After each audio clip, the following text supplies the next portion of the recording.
Sri Joseph Vijay எனும் நான்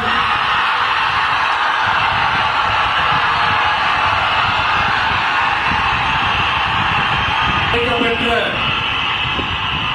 இந்திய அரசியல் அமைப்பின்பால் உண்மையான நம்பிக்கையும் மாறா பற்றும் கொண்டிருப்பேன் என்றும் இந்திய நாட்டின் ஒப்பில்லாத முழு முதல் ஆட்சியையும் ஒருமையையும் நிலை நிறுத்துவேன் என்றும் தமிழ்நாட்டு அரசின் முதலமைச்சராக உண்மையாகவும் உளச்சான்றின்படியும் என் கடமைகளை அரசியல் அமைப்பிற்கும் சட்டத்திற்கும் இணங்க அச்சமும் ஒருதலை சார்பும் இன்றி விருப்பு வெறுப்பை விலக்கி பலதரப்பட்ட மக்கள்